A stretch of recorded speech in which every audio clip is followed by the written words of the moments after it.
নমস্কার। কাছের মানুষ যদি আঘাত করে কি করা উচিত সেই সময় আজকে সেই বিষয়ে দু চার কথা বলা সত্যি বেদনাদায়ক হয়। যদি কাছের মানুষ আঘাত করে সত্যি আমাদের কাছে সেটা কষ্টের। প্রিয় মানুষের থেকে আঘাত, কাছের মানুষের থেকে আঘাত, এগুলো যেমন কষ্টের, এগুলো কিন্তু জীবনে একটা বড় শিক্ষা দেয়। আপনার জীবনে মানুষ চিনতে শেখা। আমরা যেটা ভুল করি আজকের যুগে, ভালো করে দেখুন ভেবে, আমরা কেউ কিন্তু মানুষ চিনতে জানি না। তালে তাল মিললেই বলছে ও খুব ভালো। আসলে ভালোর সংজ্ঞাটা এমন নয়। এই তালে তাল মেলারও মোটেও নয়। আসলে তার চরিত্র, তার সততা, তার জীবনে পদক্ষেপ নেওয়ার ক্ষমতা, এগুলোই মূল কথা বলে। তো প্রত্যেককে বলবো যে যদি কাছের মানুষের থেকে আঘাত পান, কান্না পাবে সত্যি, ব্যথাতুর হয়ে আসবে হৃদয়টা। একদম কাঁদবেন না, চোখের জল মুছুন।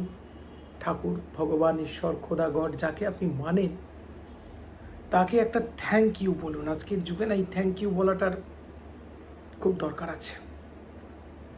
কষ্ট পাবেন না, একদম কষ্ট পাবেন না। কারণ জীবনে এই যে দেখুন কষ্ট পাচ্ছি আমি কেন কষ্ট পাবো? কেউ আপনাকে আঘাত করেছে, আপনার তো ভুল নেই সেখানে, তাহলে আপনি কেন কষ্ট পাবেন? নিজেকে সবসময় এটা বোঝাতে হবে। আর কাছের মানুষের আঘাত সামাল দিতে গেলে প্রথম দরকার একটা ইনস্ট্যান্ট বিরতি। আঘাতের মধ্যে, কষ্টের মধ্যে যত থাকবেন তত কষ্ট পাবেন।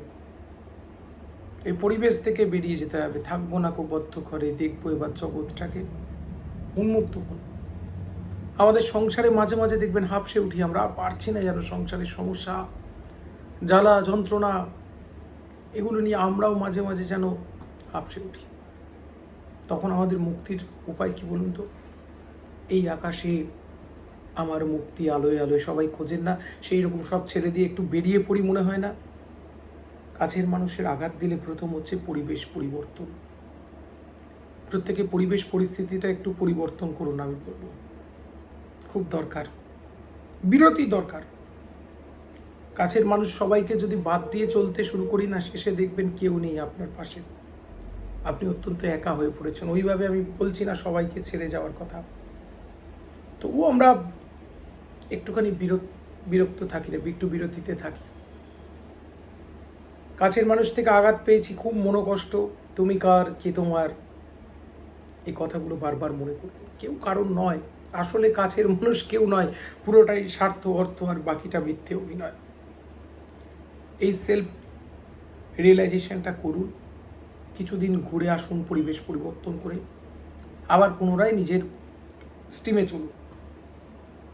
আর আমাদের জীবনের প্রতিটা দুর্ঘটনা আমাদেরকে একটা করে শিক্ষা দেয়। জীবনে কষ্ট একটা করে শিক্ষা দেয়।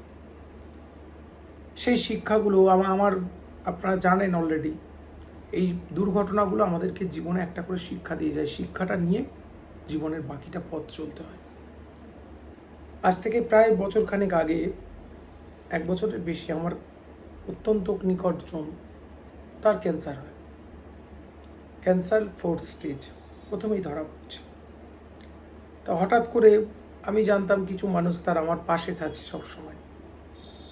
আমার দুঃখ কষ্টে, প্রয়োজনে, আপদে বিপদে তারা সব সময় আমার সাথী। কিন্তু হঠাৎ করে দেখলাম না, তারা সাথী নয়, তারা আছে শুধু মারবে লাথি। তা কী হলো? প্রথম খুব মন খারাপ হলো। প্রিয়জনের থেকে আঘাত পেলে মানুষের কষ্ট লাগে, কিন্তু তারপর এটাকে মেনে নিলাম। এটা স্বাভাবিক, মানুষের এই প্রবৃত্তিটা। যেই মেনে নিলাম, মনের মধ্যে একটু দুঃখ নেই। আর কী হবে? কাছের মানুষ কষ্ট দিচ্ছে, দেখবেন আপনার কাছের মানুষেরও তৈরি হবে। একজন আপনাকে আঘাত দেবে, আরও 10 জন আপনাকে সাহায্য করার জন্য এগিয়ে আসবে। আমি একটা 4.5 বছরের শিশুকে নিয়ে রাস্তায় ঘুরছি, যে ওইটুকু বাচ্চা, তার মায়ের ক্যান্সার, বাচ্চাটাকে কে খাইয়ে দেবে? একটু হাতে করে খাইয়ে দেবে, কারণ মায়েদের একটা স্নেহ লাগে।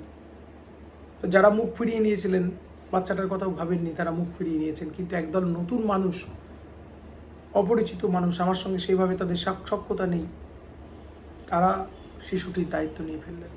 এইভাবে ঈশ্বর একটা দরজা বন্ধ করেন আর একটা দরজা খুলেন। আর কাছের মানুষদের থেকে আঘাত আপনি সামলে উঠতে পারবেন। প্রতিটা ঘটনা জীবনে নতুন নতুন শিক্ষা দেয়। আর সেই শিক্ষাগুলো নিয়ে আগামীর পথে এগিয়ে চলতে হয়। পরবর্তী পর্বে বিস্তারিত আলোচনা থাকবে। কাঁদবেন না, কাঁদাবেন না। ভালো থাকুন।